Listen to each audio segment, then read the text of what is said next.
have an incredible guest, Mr. Trevor Constable. He talks about the UFO phenomenon and his own weather. And he was recently just on George Norrie, Coast to Coast. So without any further ado, let's give him a warm round of applause for Mr. Trevor Constable. Thank you. Okay, there you go. Thank Okay. you. All right. Now we're going to fool with this thing. Let's see. How about that? Can you all hear me? Good. Okay. Well, ladies and gentlemen, I guess that takes in most of you. Let's get going here on this evening. I wanted to start out by, first of all, establishing the reality of the UFOs with government film. I didn't want to give you anything that was not officially sanctioned. And this is a piece of film that you can buy from your local video store. It's produced by Tether Entertainment in Hollywood, and you can buy it and look at it for 2 hours and see everything that's on it. The most important thing that's on this piece of film is what you're going to see now. It's been excerpted from this film, and you can enjoy it along with everybody else. You want to fire it now? Okay.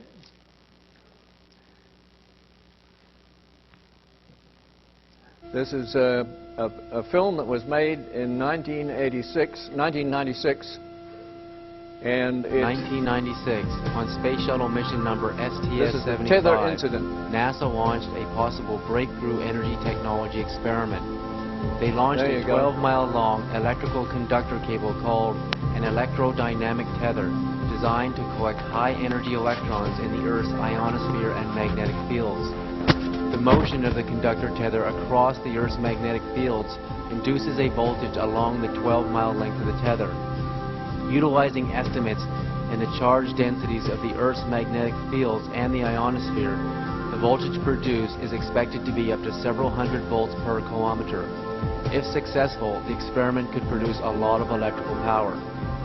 If additional power is driven along the tether in the opposite direction to that which it normally wants to flow, the tether, in theory, could push, creating propulsion against the Earth's gravity to raise the shuttle's orbit.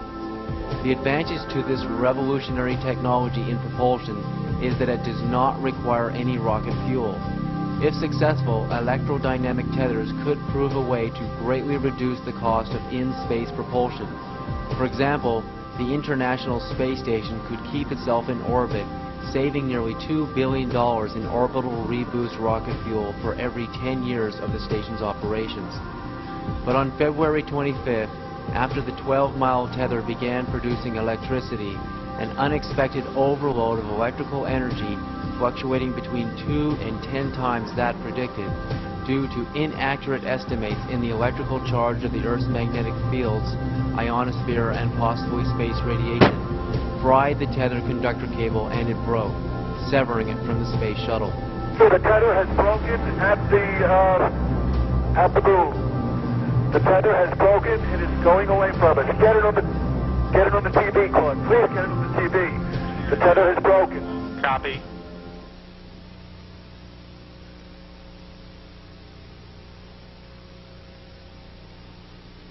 Columbia and the satellite now 77 nautical miles apart. Again, that call reporting that the crew can see the tether and see the satellite. It's beautiful.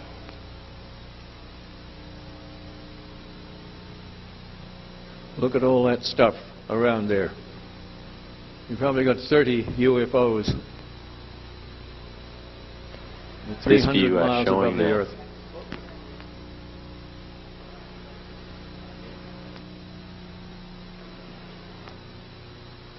The tether is 12 miles long. Again, just moving into sunrise. 81 nautical miles now from Columbia.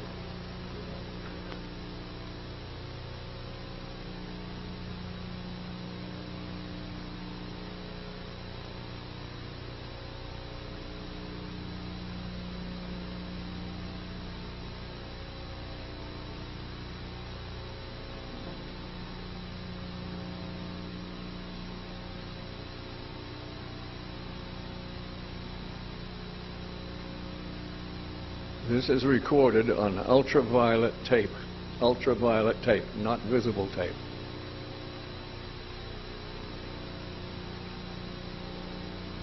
Guys getting the image?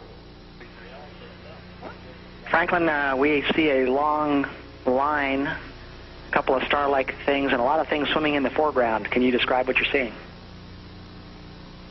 Well, the long line is a tether, and there's a little bit of debris that kind of flies with us, and it's illuminated by the sun at such low angles. So there's a lot of stray light, and it's getting washed out quickly, but Claude is trying to do a quick, good job here adjusting the cameras. Copy that. Again, that description by the crew, this is the tether in the satellite with approximately 12 miles of tether still attached to it. Columbia and the satellite are now just passing over the west coast of northern Africa. The two spacecraft are now 90 nautical miles apart.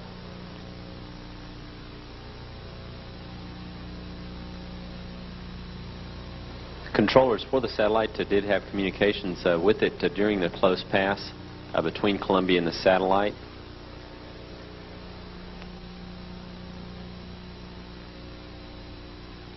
Those pulsating things were photographed by us on the desert. Columbia, Houston, that's a much better view, a lot more contrast visible. And how wide does that tether appear to be? It seems to resemble a much wider strand than we'd expect. Can you describe which way the satellite is visible on that strand? Those are critters, those things pulsating across the screen. They're living organisms.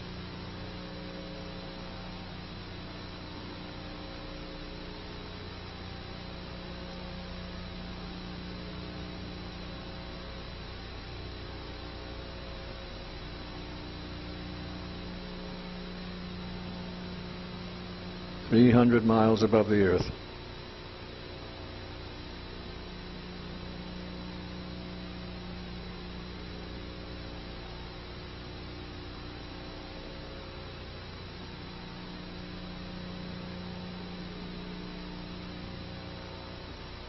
Satellite now 100 nautical miles. Charlie, completely unzoomed, and you see the full extent of the tether. I tried to adjust the focus, but I can't get better than that. Okay, Claude. Thank you. I'm going to zoom in now.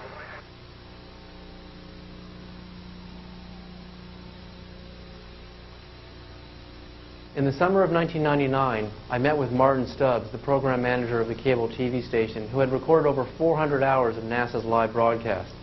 He gave me some videotape on a new incident that happened in February of 1996 on Space Shuttle mission STS-75. What was called the Tether incident. So what you just saw on the videotape showed a 12-mile-long satellite, a satellite attached to a 12-mile-long tether, which is like a conductor cable. It's a very, very thin, 1/10 of a centimeter in thickness cable that was used to conduct electricity in the Earth's ionosphere. As we saw earlier, space is supercharged with high-energy particles, and NASA was trying to take advantage of these particles to see if they could build up a charge on the tether and actually see a gain or produce some electricity. They charged the tether with some electricity, but then an overload of highly charged particles flooded the tether and produced so much electricity it snapped. On February 25th at about 7:30 p.m., the tether broke away from the shuttle Columbia and drifted about 77 miles away. So the scene that you just saw actually starts at about 77 miles away. The camera pans down. We see a long line, which is 12 miles long of tether, a small satellite attached to the end, and then a swarm of little objects, little balls of light, just moving in from all different directions and different velocities and different speeds. Then the cameras actually zoom in, and we actually get to take a close look at what we're seeing here. It's astounding. We see up here in the right-hand corner, we see a very large disk clearly going behind the tether. And we can actually see little black dots racing around to suggest some sort of a magnetic field effect. And coming through the middle, we see another very large disk moving clearly behind the tether. the light from the tether shines in front of the background object, which is the UFO. If we use this piece of wood as an example, we can see what a disk looks like when it's passing behind a foreground object. It's really very quite simple. So if the disk was passing in front of the tether, it would look something like this, and it doesn't look like that. When we look in the middle and we see this large disk passing through the middle, we can see again it's passing behind the tether. If this was the tether and this was the UFO, we could clearly see it's going behind. And if it was going in front, it would look something like this. It doesn't look like that. So because we know the shuttle is at least 77 miles away and drifting further away from the object, from the tether, and we know the objects are going behind the tether, we can therefore use the 12-mile length of the tether as a relative measuring rod for actually making measurements of the minimum diameters of some of these disks. And according to my calculations, against the 12-mile length of the tether, this disk passing through the top section here measures a minimum of 2 to 3 miles in diameter. That's assuming it's right up next to the back of the tether. If it's actually farther behind the tether than I think, then the disk could be much, much larger. The further it gets behind it relative to the distance of the tether, the larger it actually is in reality and compared to measuring it against the tether. Again here, this disk going through the middle here, I estimate it to be between 2 and 3 miles in diameter. If a UFO were flying over the city of Los Angeles in the downtown core or New York, and it was 2 to 3 miles wide in diameter, it would black out the entire sky. It would be an Independence Day-sized craft that would literally cause massive panic and massive alarm. But again, when you consider that the cameras on the space shuttle here are seeing into the near ultraviolet spectrum of light, as we learned earlier, it's a spectrum of light that's too high in energy for us to see with our eyes. But because the camera can see into it, it can basically be capable of capturing an image that is so high in energy that although we can't see it with our eyes, it actually still is there. We just can't actually see it. Earlier I suggested how if a UFO were capable of doing light speed travel, a solid object initially, and it could change its frequency into high frequency energy, the UFO would still, or spaceship would still have actual structure to it. It would actually still have mass, but in its high frequency state it would turn into pure energy. Therefore, as it would appear on a camera, it would be very translucent. It would look like energy even though it has structure. And that's exactly what these objects look like. They look like almost transparent, translucent disks, which actually, as they pass behind some background stars, you can actually see starlight shining through them to suggest that they're in a pure wave or energy form. So, and again, this one, we can see the actual magnetic field rotating very, very quickly around the craft, suggesting that what we're looking at is pure energy, mass vibrating at a very high frequency. Across the top of the screen, we can see a very powerful pulsing coming off of one of the UFOs as it moves across the screen. Later, I would look very closely at the wave patterns on the UFO and study the wave patterns and find some incredible, incredible conclusions, incredible quantum physics and quantum energy equations. But we'll look at that much later. For now, we're left with the most astounding event ever captured on film. The largest UFOs ever captured on film, 2 to 3 miles in diameter, and quite conclusive. They're definitely going behind the tether. They can't be produced by some sort of an optical illusion. If this is the tether way in the background and the camera to the space shuttle is way up here, you can get a really bad reading against using the tether, the 12-mile length of the tether, as any sort of relative measuring rod. But I'm not doing that. We are confirming, and it's very obvious when you look at the tape, that the UFOs are going behind the tether.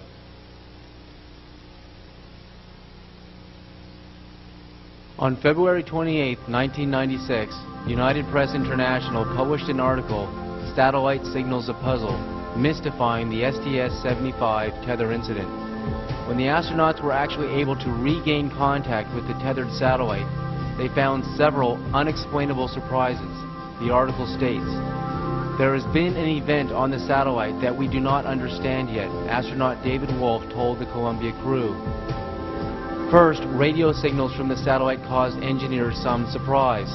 The configuration of several systems had changed from when NASA lost contact with the craft on Sunday. For example, the spacecraft's nitrogen fuel tank was emptied and its steering thruster valves were opened. In addition, a gyroscope that had been left on was powered off, while 2 other gyroscopes remained on. All of these incidents require electronic, remote control commands from the astronauts on the shuttle. But if the astronauts did not make these commands, then who or what did? Could it have been the unidentified flying object that took over the controls of the satellite?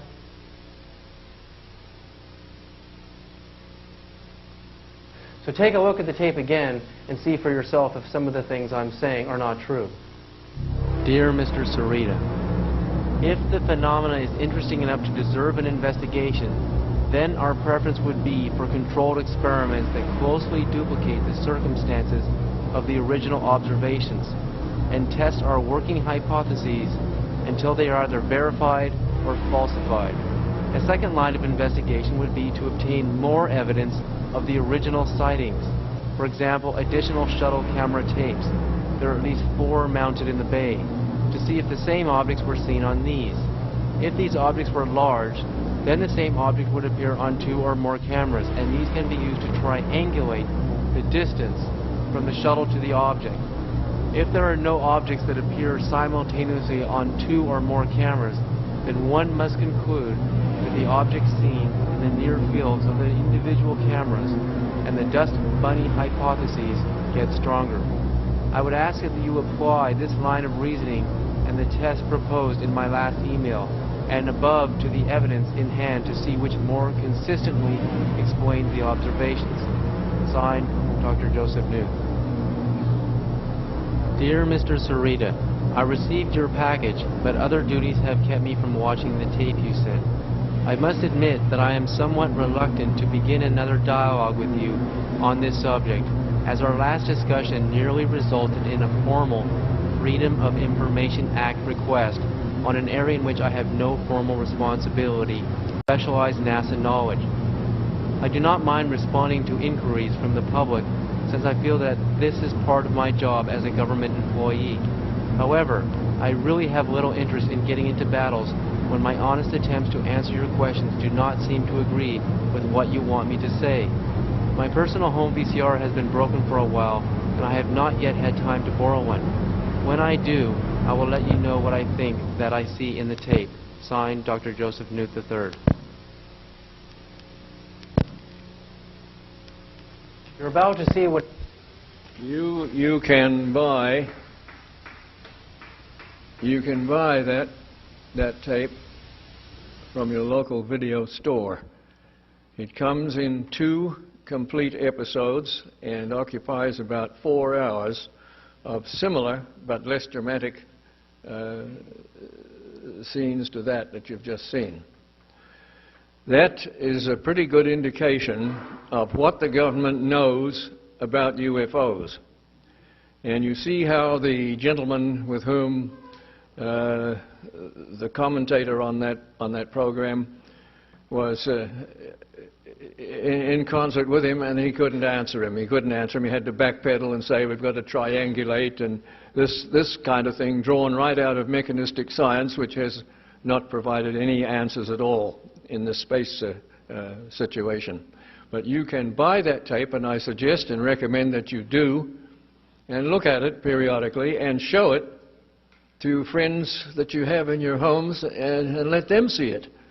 Because you know what the problem is with the UFO thing. If you try to talk about it with people that are not initiated, they say, oh, you know, that's all nonsense, just rubbish, so forth. But it isn't. It's anything but rubbish. The name of the tape is Evidence. NASA Evidence of UFOs. It's well worth whatever you have to give for it. Now, my involvement with UFOs goes back about 50 years. In fact, 52 years, in fact. And I was like most people are today, most of the, what I call the great unwashed, that I, said, oh, well, no, it's all bunkum, it's all rubbish, it's something that's come out of Hollywood or something like that. It's not a legitimate or an authentic thing. And I studied the books that were current at that time, in the early 1950s. Donald Kehoe's books were very current then. And I noticed one particular thing about the numerous sightings that he verified and explored in his presentation, and that was that numerous instances were cited of objects that simply disappeared while the pilots had them under observation. That now you have a UFO here and all of a sudden it disappears, it just dissolves, disappears. Similarly, and conversely, there are numerous accounts in those early books of sightings of objects that simply appear from out of nowhere and are reported by responsible and capable pilots. So here you have materialization and dematerialization. And nobody wanted to touch that. Nobody wanted to touch that. Nobody wanted any part of it. They said it was, just a misobservation. That was the normal way that those things were dealt with. But I concentrated my attention on these particular types of sightings, where objects appeared from out of nowhere and disappeared into nowhere. And I raised the question repeatedly, where have they gone? They have disappeared, they've gone. Was this just a figment of my imagination or of the observer's observation? Some of these guys that were observing these things were captains and majors and colonels in the Air Force and not disposed to misreport things on that scale. And other instances were occurring side by side with this, where pilots would be vectored onto a UFO on intercept, and they would be directed right to the UFO in the sky, and they would fly right through it and be seen to fly right through it on radar and would encounter nothing. So here was extensive evidence of things that were immaterial and yet became material. They were immaterial and they became material. So what did a young man do in the 1950s to deal with this? What could he do? What was the only thing open to him to find out where they had gone when they disappeared? You used infrared film. Now, infrared film responds to segments of the spectrum that your eye will not react to. In other words, this room could be flooded with the infrared light and you would not see anything. You can buy infrared film from any professional store. It costs like the devil now, but it wasn't too costly then, and we managed to get this infrared film together and begin our pursuit of these disappearing UFOs. And we started to go up to the desert every weekend without fail, because we were told by my teacher at that time, Dr. Franklin Thomas, a very, very learned man in things esoteric. He said, you go up there every weekend at the same time, go to the same place, and you will eventually, intersect with these things.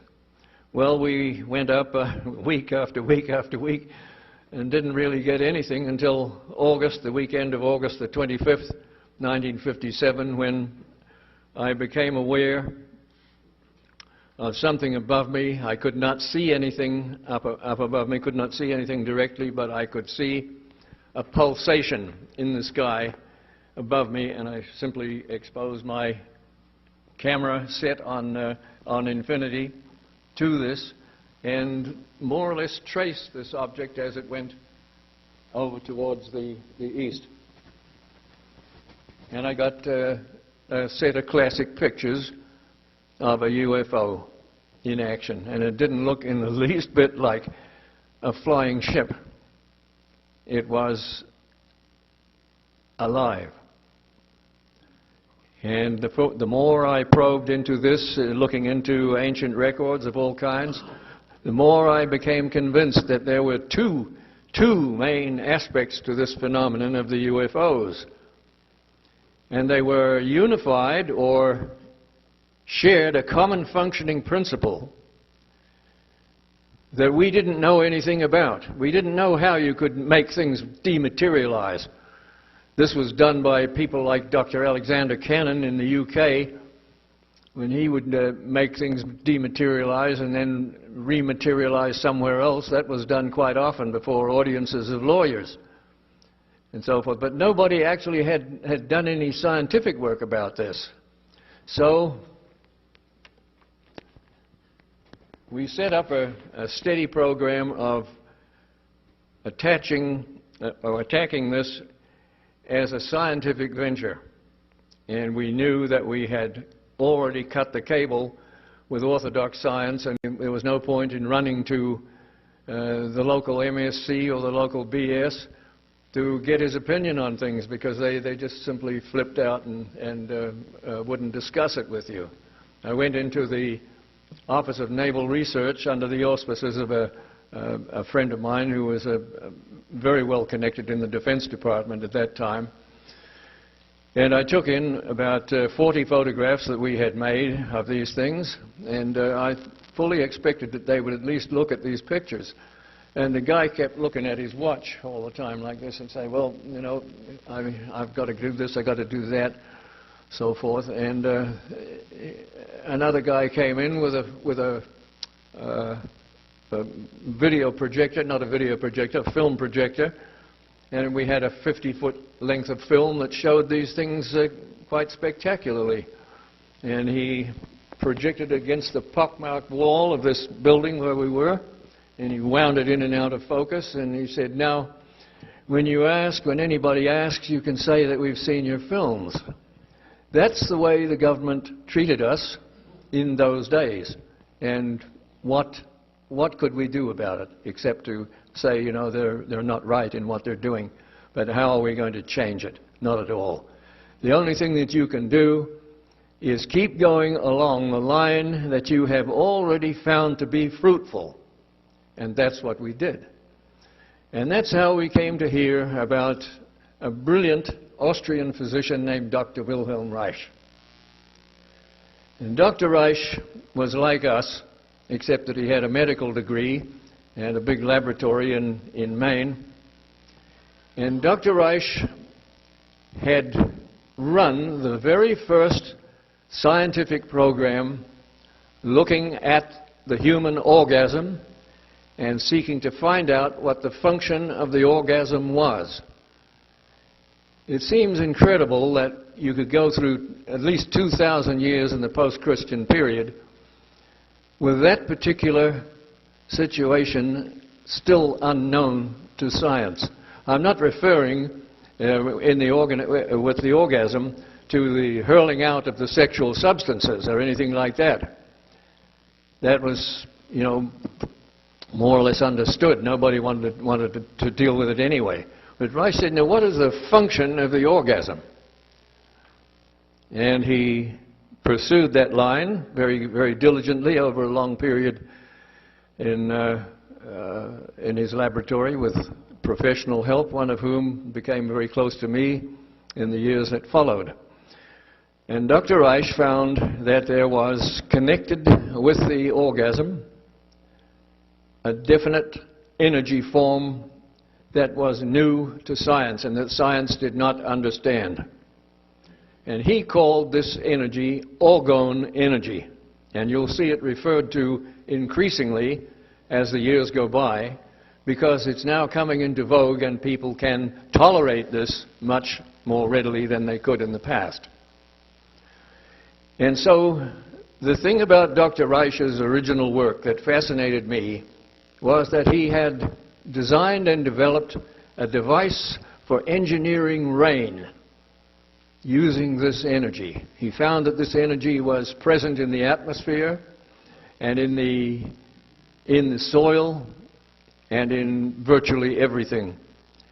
And he had designed a simple device for pointing up at the sky, 3 tubes in the pattern of 3/2, or 2/3, I should say. And with this device, he was able to access the energy in the atmosphere, and he was able to make it rain. And to develop the basic parameters of engineering rain this way. Well, I seized on this and started doing this, started taking it up. And that's a long, long time ago. I don't like to think about how long ago it is. And I did a lot of work with this and spent the rest of my life actually working with the orgone energy in an engineering rain, and was successful with it in a sense that I found out how it worked and how to do it. And I'm going to show you a half-hour film of it in action in the real world, so that you can't say that it's like the old story of the UFO is just something that somebody made a mistake about. It's a very, very authentic thing. And we now have a Singapore corporation organized to merchandise or market this throughout the world, but we have not yet been successful in getting a commercial contract to alleviate a drought in any part of the world. And we have found one very interesting thing about offering it for sale, is that when Mr. President or Mr. Vice President or the particular official you're dealing with sees the film, he becomes anxious. He becomes very anxious to see this thing work in this way. And he immediately says, well, can we have a demonstration? That's what we want to have, a demonstration. I said, look, it's right there on the screen. It's right there. We can show you how it works. We're going to do it. No results, no pay. What more do you want? If we give you a demonstration here where you have the problem of a drought, we might finish up having, 4 or 5 days of rain, and there's no drought for us to alleviate. And you shake our hands and stuff us on the first aeroplane that comes through, and that's that. So that's where we are with this. We have a system for manipulating the orgone energy in the atmosphere so that it will accumulate and control the atmosphere locally and regionally. And if our friend here with the camera can, we'll put it up.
Yes, rain will result, and you are going to see this happen from zero dynamically. Our 23-knot ship is heading east. The ship is east of Honolulu, Hawaii. A gorgeous tropical day. The magical power of time-lapse compresses the events of 3/4 of an hour in...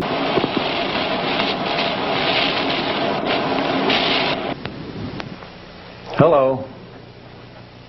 My name is Trevor James Constable. I'm the engineer that staged and carried out the rain engineering experiment that you just saw. engineering rain off a clear horizon right over a speeding ship. That's something I've done literally hundreds of times. But always I dreamed of doing the same thing from an aircraft. Trouble was, the apparatus that we were using at sea was a little too big. Much, much too big to be hung on a light aircraft. When, through research and experiment, we got the size down and the power up, then, and only then, could we go airborne.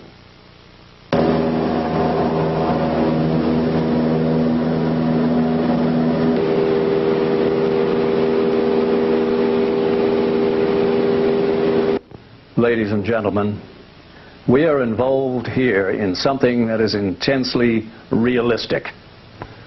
We utilize hardware, things like aircraft, things that are right down in the real physical world. There's nothing ghostly about any of this. Let's go now to the island of Oahu in Hawaii and involve ourselves directly in a real-world operation of a completely new kind, an airborne etheric rain engineering operation. Let's go. This is the Hawaiian Island Group in the Central Pacific. Our base is on the island of Oahu, illuminated for us here by our laser dot. And this is Oahu close up. For orientation purposes, there is Honolulu, the main city. And just to the northwest of there is the famous Pearl Harbor. And in the far northwest is Dillingham Field, our operations base. The main topographical feature of the island is the Ko'olau Range. This is a rocky spine running the whole length of the island. The Waianae Range runs over south of Dillingham Field, south and southeast.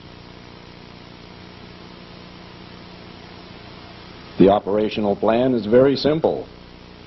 The airplane takes off from Dillingham Field and flies due east at 70 miles an hour for no more than 20 minutes. The aircraft then turns away and goes back to its base. That is the extent of the aircraft's involvement. All right. That's the operational procedure. Nothing too difficult about that. The question is, how is it that a single small airplane with a single small piece of hardware aboard can generate rain under such circumstances? How is it possible? The reason that this works is that the translator on the aircraft accesses not the air, the atmosphere, but the ether. It accesses the ether and it pushes it backwards. Now, since the ether is invisible and basically intangible, in order to get an idea of how this works, we are going to have to use some transparent plastic like this to simulate the ether in the sketch we're going to give you now, so that you'll understand how this is done, what the process actually does bring about in the real world. Here we go. There is the ether coming from east to west, right across Oahu and right around the Earth in tropical latitudes. Irresistible, invisible, eternal.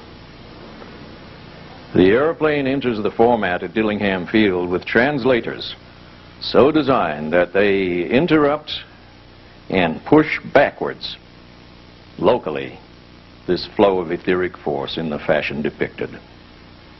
The airplane leaves the format and it leaves behind an accretion of etheric force right there, which draws to itself enormous masses of water vapor from the atmosphere. With the aircraft gone, this mass of water vapor, rain, moves over Oahu, and you have engineered rain on the island.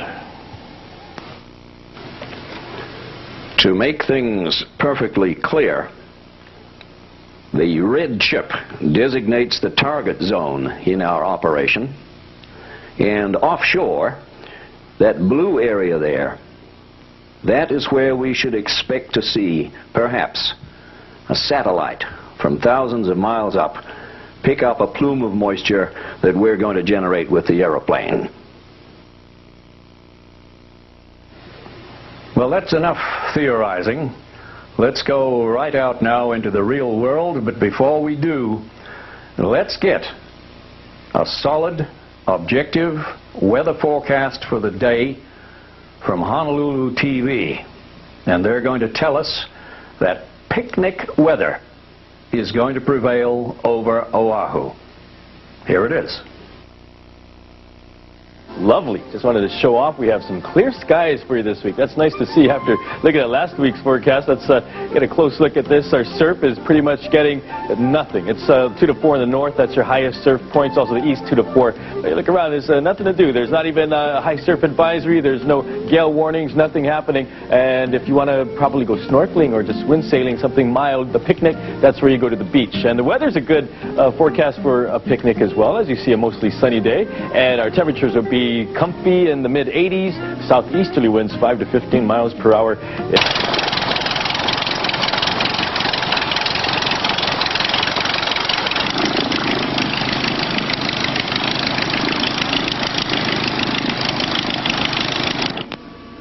The plane is airborne at 1:15 p.m.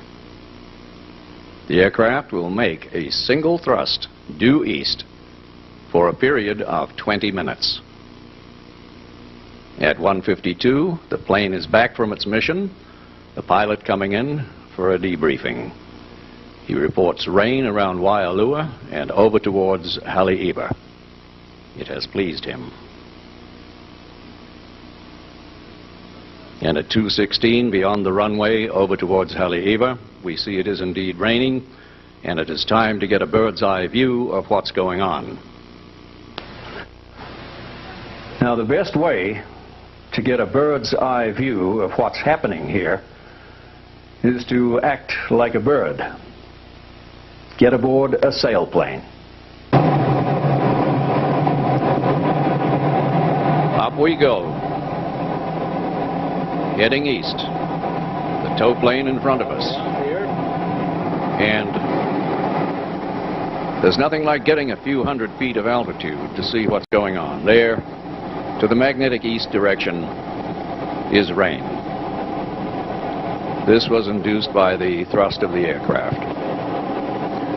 As the tow plane curves us in a climbing turn, we get an opportunity to run a nice panoramic shot of central Oahu. As we continue our climbing turn, we are now heading to the west, and you can see the remains of that nice day underneath this blanket of rain-bearing cloud. With the tow plane gone, we're heading back now towards central Oahu, and we're looking at central Oahu over the top of the foothills of the Waianae Range, facing approximately southeast at the moment, and that is socked in. That area is being heavily rained. I would say at the rate of about an inch an hour, based on past experience.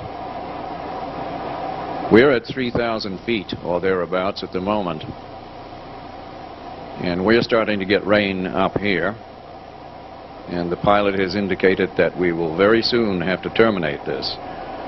But our altitude gives us unequivocal evidence of rain engineered into central Oahu. No two ways about it.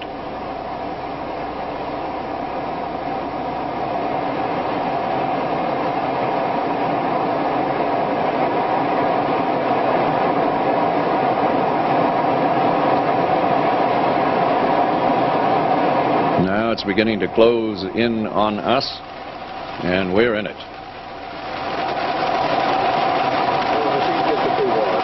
Yeah, that's right. I won't charge you for the watch, Bill.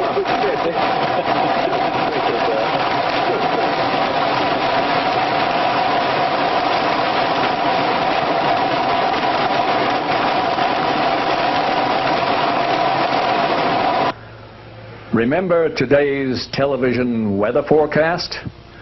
Picnic weather. Well, rain came down at the rate of 1 inch an hour for about 2.5 hours in central Oahu this afternoon and led to a small stream and flash flood advisory. So they did indeed have picnic weather in central Oahu, but it was a different kind of a picnic. Has been very, very wet this afternoon. In fact, the National Weather Service has issued a urban and small stream flood advisory, and that's for the areas from about Wahiawa up to Haleiwa.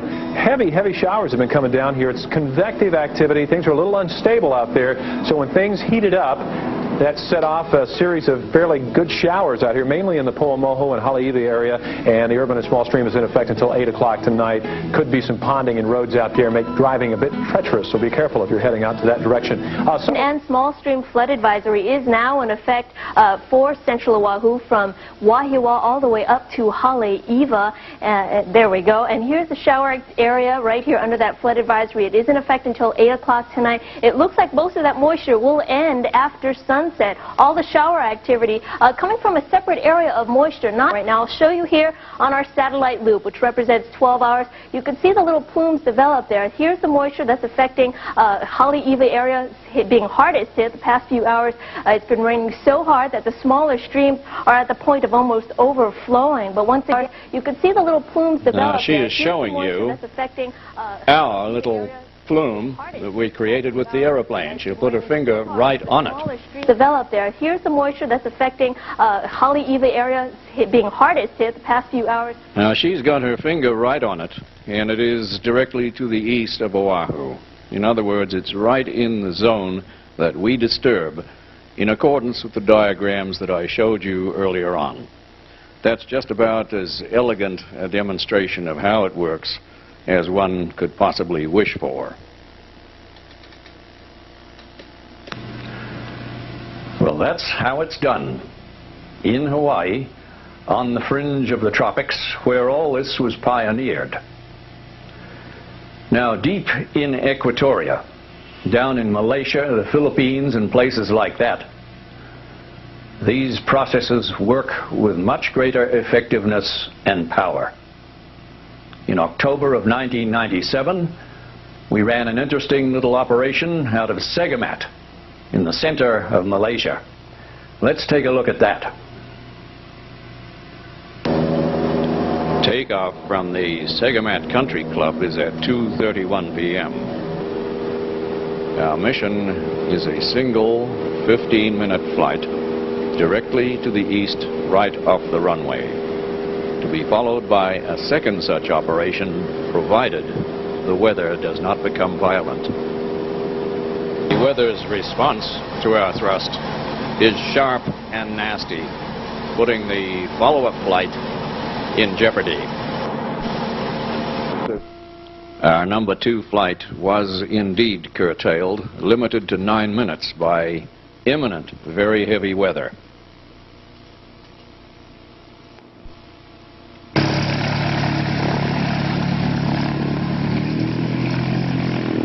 With the plane back now at 4:43, we'll have an interview with Captain Bala Ratnam, our pilot, and he'll tell us professionally exactly what he's just seen.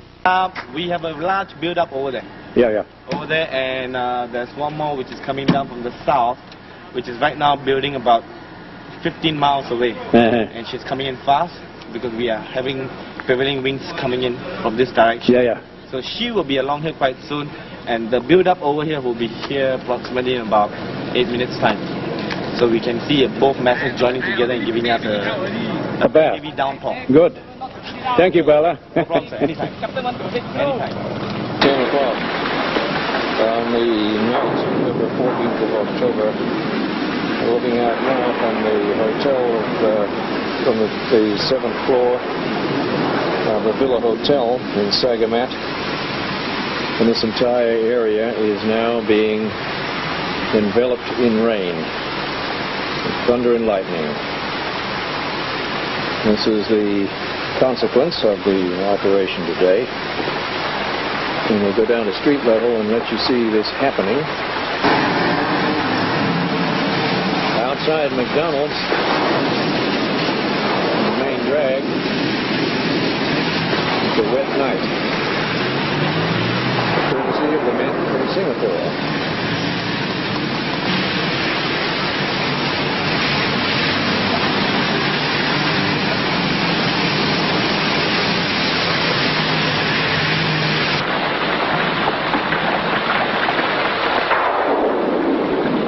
Welcome rain soaked into an area that had been dry for months and was very welcome.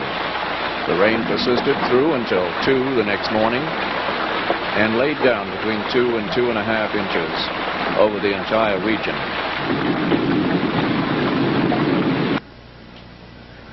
Our pilot in Malaysia is a Singaporean named Captain Bala Ratnam. He is of Indian descent, and he was trained as a pilot in the United States. When we first attached this hollow tube, this empty tube with no electrical connections and no chemicals, to the wing strut of his Skyhawk, I saw him smirking a little.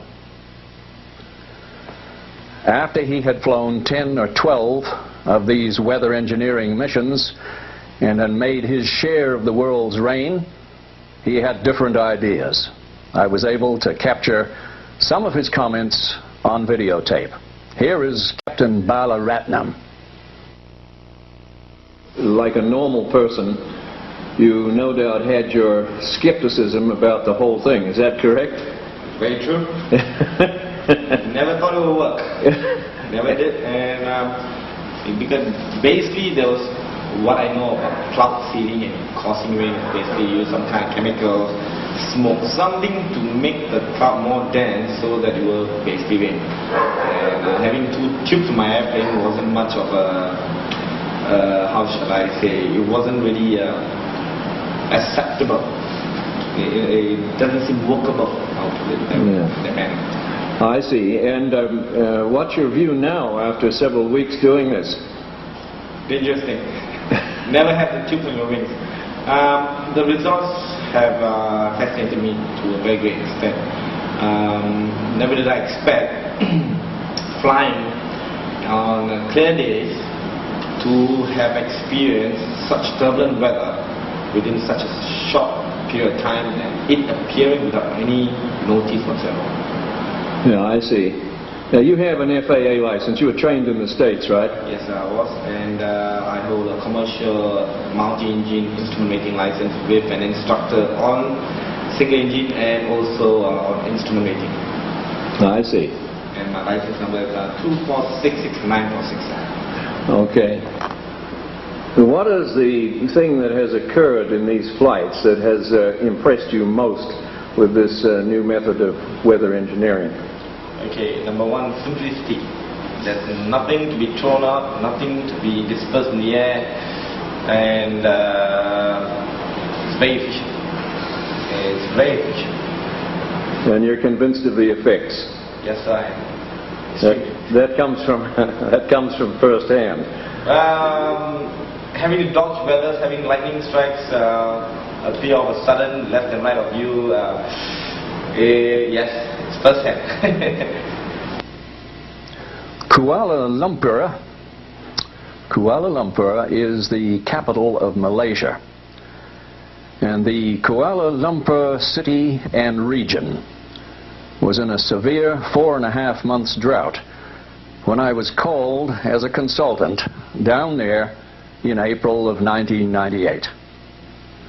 The first thing I did was load some of our weather guns into a Skyvan, a twin turboprop transport. A big, strong aircraft, and it will carry anything we want to put in it. Made in the UK, essentially it's a flying truck.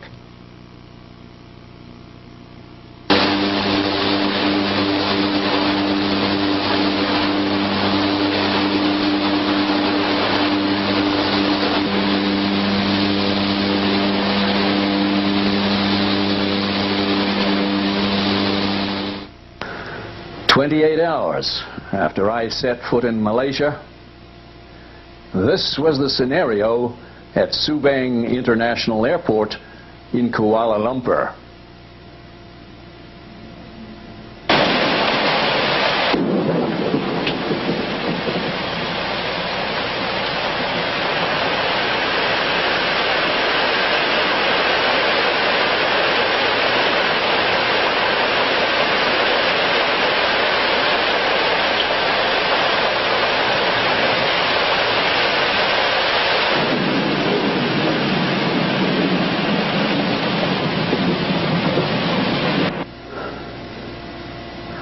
In the week that followed that spectacular drought-breaking job, helicopters were put into service in this type of work for the very first time. Their use was pioneered in Malaysia in 1998.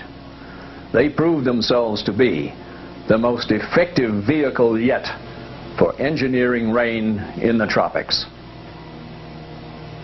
Attaching the P-guns to the helicopter skids proved to be no problem at all. A solid, secure mount was very easy to make. Getting it approved by the bureaucracy was tough, but we made it.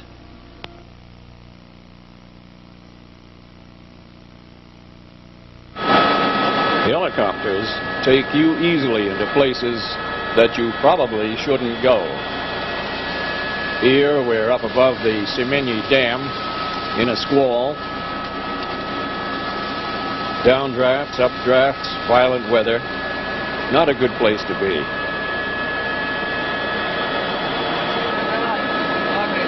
We put a lot of water in this place, but it didn't seem to show on the dipstick. More a job for Errol Flynn. Heavy ponding in the heights of the Semenyih Dam.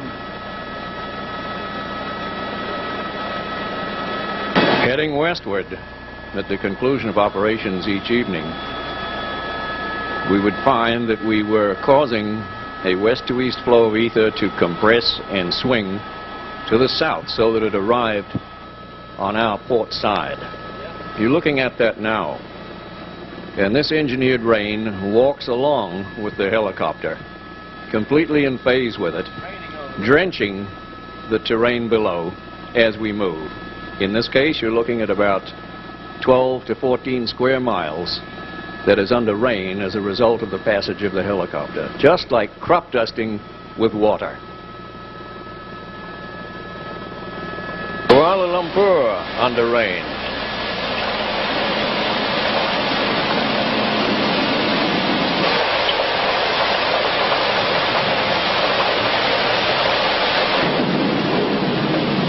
And as we come in for a landing at Subang International Airport, this whole area is still under rain and it's pretty well drenched.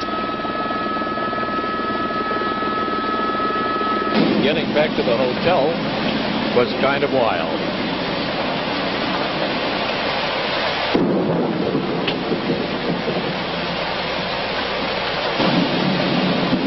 And back at the Renaissance Hotel, they are enjoying the first decent rains in 4 months.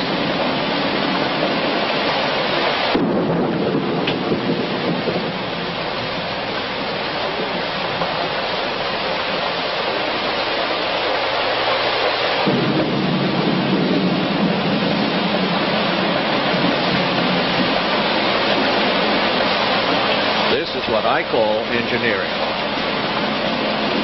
And by night, the story was just about the same.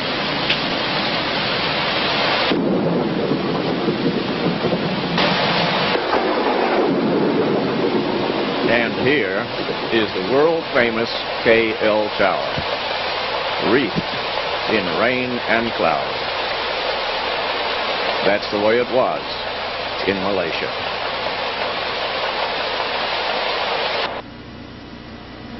This is a brief overview of the stunning potential of airborne etheric rain engineering in Equatoria. These are techniques and a technology that is available right now. It does not matter, ladies and gentlemen, what academic people say about the ether. I prefer the driving beat of rain on the canopy of my aircraft, because in the final analysis, only results count. Only results count. Goodbye.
Well, now you know where my life has gone. into the creation of that type of rain engineering procedure that is valid and it works, and it is putting an awful scare into the people who are trying to create a world drought where they can raise the prices on the poor devils that just need a drink of water, put them up right through the roof, and if they die, well, then, the oligarchy doesn't give a damn. But we're not going to sit still and see that happen. That's the story. Thank you for your attention and for having me here. Very much obliged.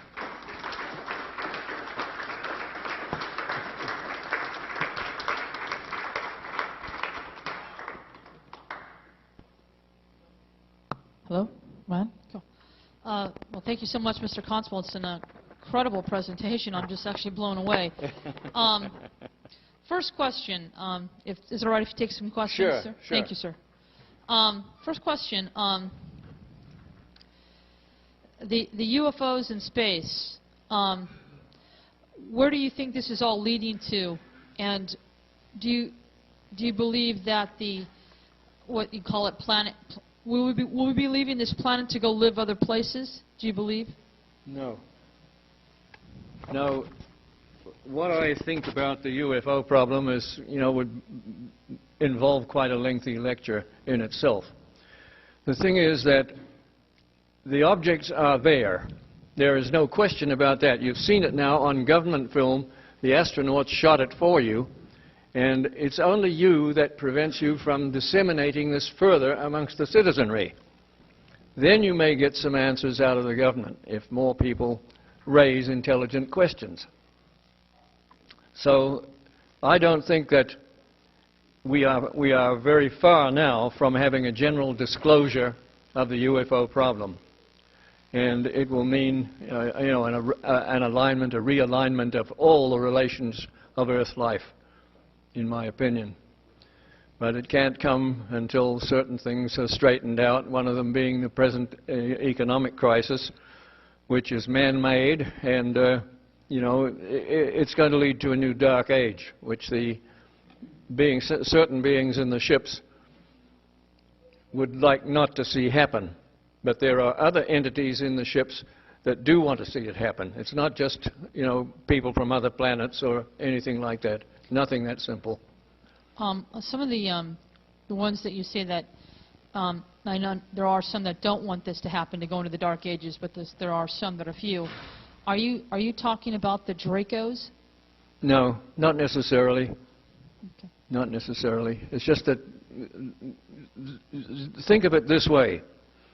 We have on this earth probably 50 or 60 different races of man.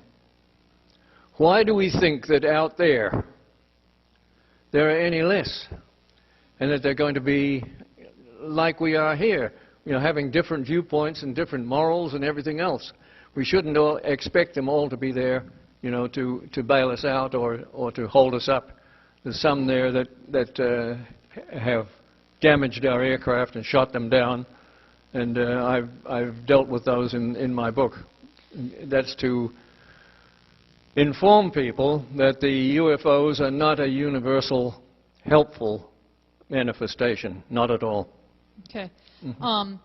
I'd just like to add that I did hear Robert Dean speak in this room, and he did say there was about 100 different entities, so I agree with what you're saying, that there were many.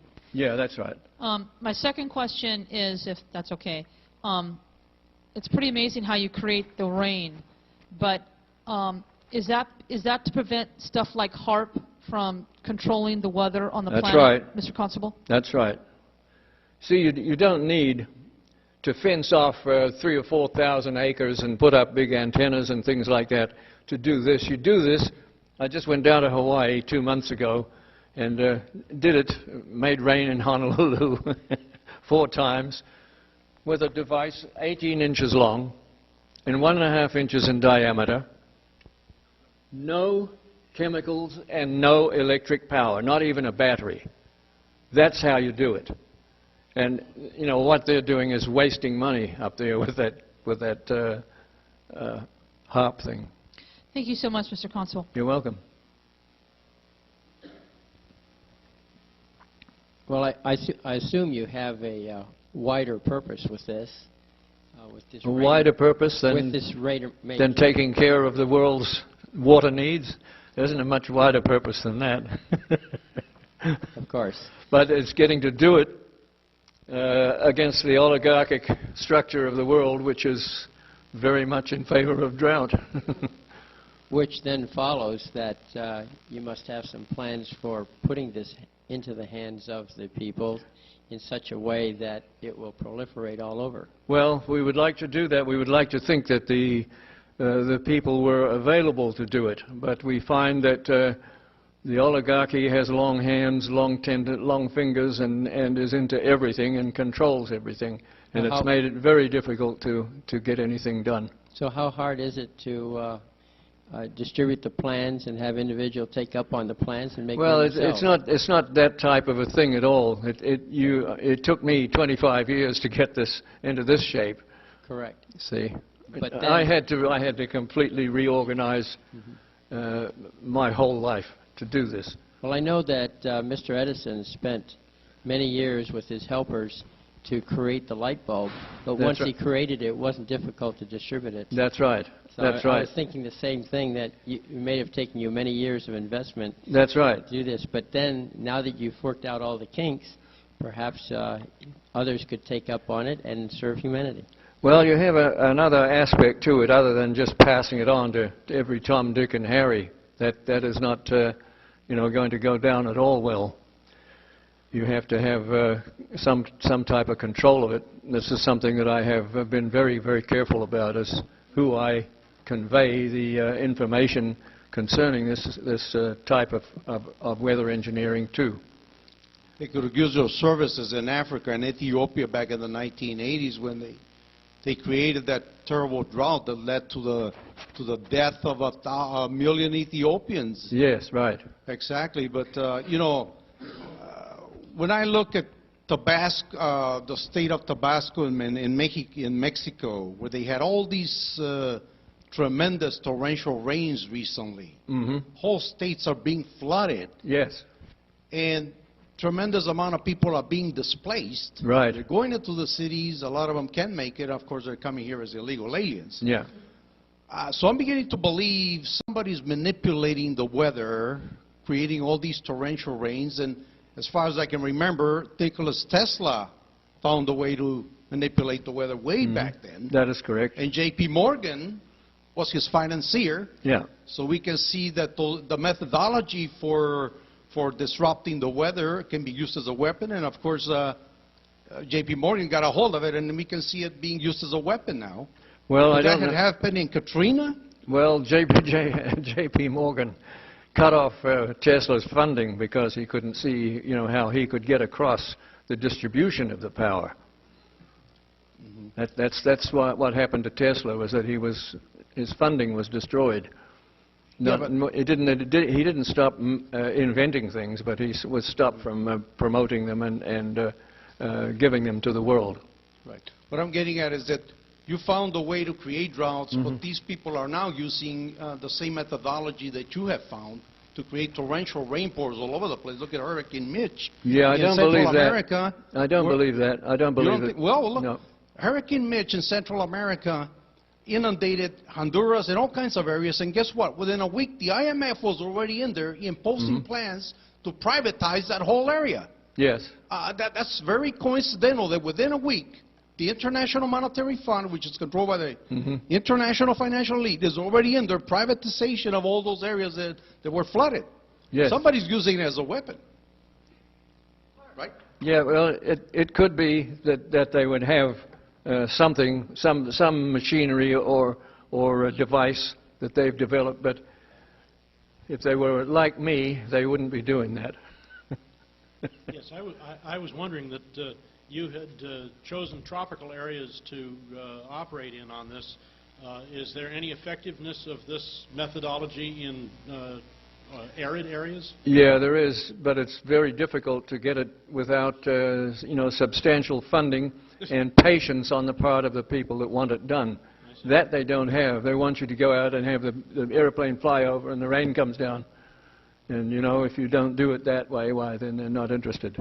Impatient. But, yeah, that's right. But it is just something that needs some funding so that you can look into how to do it. See, it can be done. I've no doubt of that. But right now we can't do it unless there's at least 13 grams of water per cubic meter of rain of atmosphere.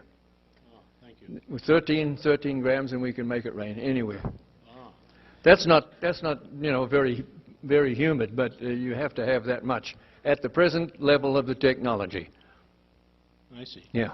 Also, I'm happy to see that you have your book here, which I know has long been unavailable. Yeah, that's right. I hope everyone here takes advantage of this rare occasion and picks up a copy of Mr. Constable's book. Well, thank you for that. But my late great friend and associate, Mr. Owen Trent, said that that book was really like a manual for the age we're going into, that you need that information in order to navigate safely through the hazards of the present time. Hello. What are the main differences between your etheric rain engineering and the original cloud busting of Wilhelm Reich? Well, there's really, mine is a further development of the cloud busting procedures. I started as an operator of cloud busters, and I went on to develop the no chemicals, no electric power, just using geometry and velocity. What do you think of the cloud busting of Jim DeMeo? What do I think of it? Yes.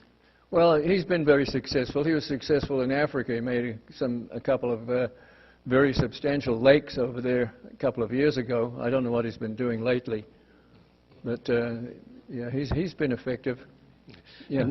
And what have you done to ensure the preserving of your innovations after you're gone? Who carries it on? Yes. I don't care. I can't be worried about that. Right, thank you. I'm just worried about getting it done now. That was sort of the question I was going to ask. Does anybody else know how to build these things besides you? Well, there's nothing to building them. There's nothing to that. It's using them. It's, you know. But does anybody know how to do the nothing? Yes, there's other people. Okay. Yeah. And the other thing is, in say a 2-week period, how many, wherever you decide to set up, how many failures would you have?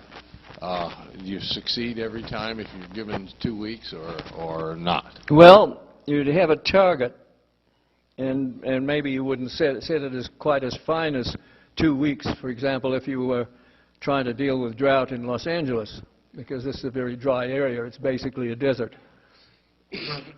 But you would just, you know, certain places, like in the desert, you wouldn't accept a contract to make it rain for that reason. I understand that, but how about when you're working along the equator in the tropics? Oh, yeah, well, you could guarantee it there. It would be no results, no pay. Okay. Yeah. Oh, and how far east or north and south of the equator can you usually work? Well, up to about 30 degrees north. It's fairly common to find 13 grams of moisture. But that's just strictly a temporary blockage that we'll overcome eventually, is, you know, that you need 13 grams. We know we can make it rain when we have 13 grams, but we'd like to be able to do it when you have 10. Yeah. Okay. Thank you. Okay? Yeah. Yeah, Reich, he put the tubes in the Mojave Desert and grew, I think there was, like you said, 2/3. Yeah. He grew wheat that was 6 feet tall. Uh-huh. He just had these mounted up toward the... Yes. So it did work in the desert. Sure. But how long did that take, do you know? Or No. No, I don't know. But that's... They seem larger than the ones you had on the plane, though. Yeah, well, that's right. They seem like about 8-10 inch diameter. That's right. They can be that big. And that is a, you know, a good thing to have a big bore tube. We have some now out there in Desert Hot Springs. Is there a ratio between the width and the length of the tube? Yes, there is. What is that ratio? Well, I don't want to tell you that. What other uses are there for this Oregon energy? Like, I'm thinking, could you replace home-sized wind turbines or solar collectors to produce... Well, you know, it's trying to get money to look into the possibilities, which are enormous, of Oregon energy. It's literally like pulling teeth. It's literally like pulling teeth. And the main reason for that is the description I gave you of Dr. Reich's greatest scientific experiments, which were to find out what the function of the orgasm was. And I have myself seen it with businessmen, that when you start talking about the orgone energy and so forth, that they become anxious. And that ends the transaction right there. They become anxious. It goes right into the genitality of the human being, is orgone energy. So now when a businessman becomes anxious, what does that mean? It means that he tightens up. He tightens up. He becomes anxious. Is that because he can't figure out a way to make profit on it? No, it's got nothing to do with that. It's coming from right inside him. Yeah. That's what makes it difficult. It really does. Feels okay to me. Yeah, I know. You're okay. If you have a couple of $1 million, why? You see, when you're going to develop something like this for a specific purpose, you have to set it up like a regular project, and that means that, you know, you've got to supply the eats for a lot of people, and take care of overhead, normal business overhead, and the average businessman will not tackle this, not so far. Thanks for coming out. Say, you detected beams in the infrared. Have you ever looked in the ultraviolet? Oh yeah, those were ultraviolet films that you saw those today. Were ultraviolet. Yeah. Okay. And is the infrared actually picking up the heat from them, or are the beams themselves actually infrared? Well, the infrared is a harmonic of the ultraviolet. Okay.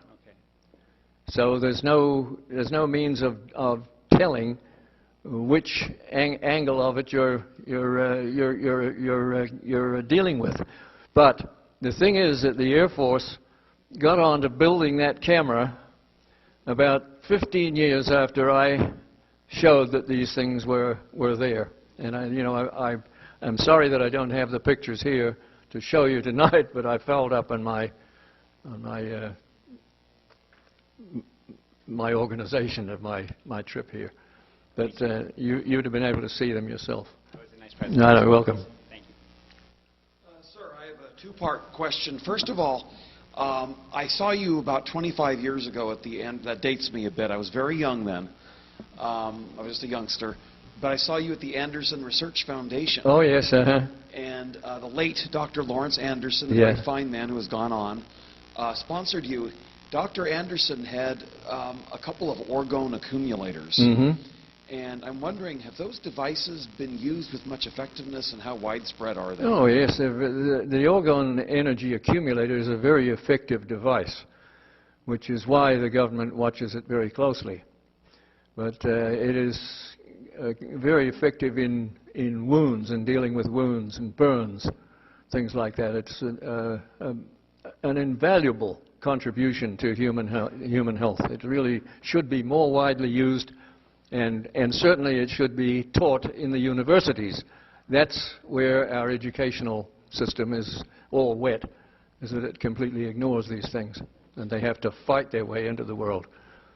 And then the other question was, I'd heard that rather advanced weather experiments were being funded by some mysterious source in Peru. And I'm wondering if you knew anything about that. No, I don't. I've heard that too, that somebody down there has funded them, but I don't know what method they're using. And you don't know who's funding them and what they've done? No, nothing. I don't know anything about that. You just heard the rumors that I've heard. That's right, same rumors. Okay, thanks.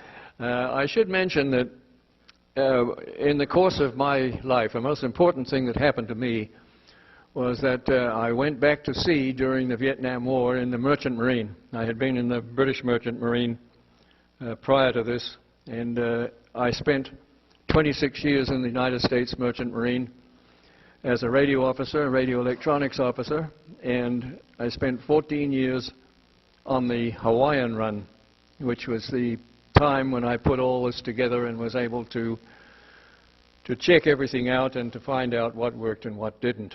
That was a very, very wonderful break in my life, was to be appointed to that ship at that time. Yes, ma'am. Yes, thank you. I'm interested in videography, and I know that there are a lot of infrared cameras around, but I don't know if those infrared cameras would be sufficient for videotaping the entities and beings that you're talking about. Would you know, are there any infrared cameras which would be effective? There are, but I don't think they're on the regular market. But you would be able to get, you know, an ordinary camera and infrared film and do it that way. You probably do better with film than with, you know, any other method. That's been my experience, is that I'm more successful with film than with anything else. What about thermographic machinery? Well, those machines, you know, require a higher, stronger pulse of energy than you would need, you know, to get these entities or anything like that. Is that what you want to photograph? Of course. I've been trying to get one of those filters you've been talking about, Oh, the yeah. 18A, for years. No, they're gone right out. You can't get them now. You'd have to order 6 of them from Germany. I'll order 6 if Yeah. you can find out where to get them. Yeah. You know? The other question I had was, it seems to me that the HAARP disturbance of the weather causes standing waves, where there'd be an excessive drought in low pressure in one area and excessive high pressure in the other area. Mm-hmm. And we can sort of see this. And it's my impression that this is a very damaging phenomenon to the entire stratosphere, and that your technology is more friendly to the biosphere. Would you support that intention? Yeah, definitely. Yeah, it's friendly, especially if you know how to use it. And if you don't know how to use it, you can do a lot of damage with it, because the energy, the orgone energy, goes in and out of the Earth. The Earth breathes orgone energy. That is, you know, the secret of many of the mysteries of meteorology, is in the fact that the Earth breathes, and it breathes this energy. And a great deal of valuable work could be done if that were recognized and made the subject of scientific projects. But the average scientist in the university programs and so forth, he really doesn't want to have anything coming in from left field. They just don't want that. Your reasons for retaining your technology for the protection of it, I would presume. Right. Okay, so Yeah. because it could be misused seriously in the wrong Absolutely. That's something, that's the reason I haven't communicated it to people other than those that I trust and that, who approve themselves. A small group out at Desert Hot Springs that has, stood the test. But that's about all. Thank you. You're welcome. What are your thoughts on the chemtrail phenomena? On the what? On the chemtrails phenomena? Oh, that's a government program, and As it relates to like weather modification and stuff like that? well, it does. It produces a certain amount of weather modification, and then a lot of people turn cloudbusters on the chemtrails to dissipate them, and they do dissipate them. Yeah, and that gets the government upset, but I don't have anything to do with the chemtrail business at all. Is there any rumor to the critters being attracted to the chemtrails or? Well, they may be. I don't know, all the life habits of the critters, but they may be connected with them. They may be attracted to them. Maybe. Do you have any photographs, or is there anything like I haven't taken them, but some people have. The thing is that when Bob McCullough, who was Wilhelm Reich's biological assistant, when he was alive, he took quite a few pictures when he was flying from the East Coast back to where he was working in Utah.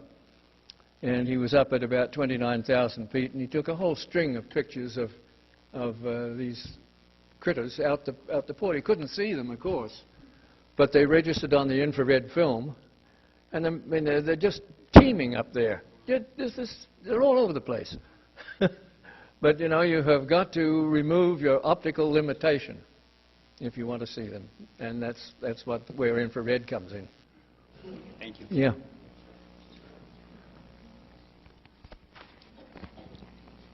What kind of instrumentation do you use to measure orgone energy? How do you identify it? Well, we don't use anything except our own sensitivity, and this is a big departure that is heavily criticized by the Orthodox people. We use a personal sensitivity. Well, I assume that if you can push the ether one way to create the rain, can you push it the other way when a storm is threatening and you don't want too much water? Well, there's none of that business of pushing them this way and that way with the ether. You don't do that. Well, I was looking at your cellophane example. Yeah, you get with where a flow is going in a certain way, which it does for many months at a time, and you block it in order to build up the potential. And when the potential of the ether builds up, the atmospheric water vapor runs to where it's building up. That's how you do it. Mm-hmm.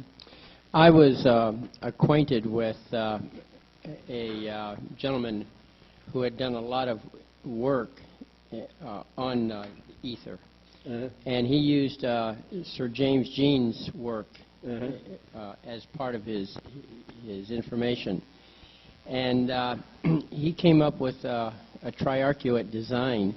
And I noticed in your film something very similar to what he was doing in order to get that apparently some sort of lift or propulsion on the device electrostatically.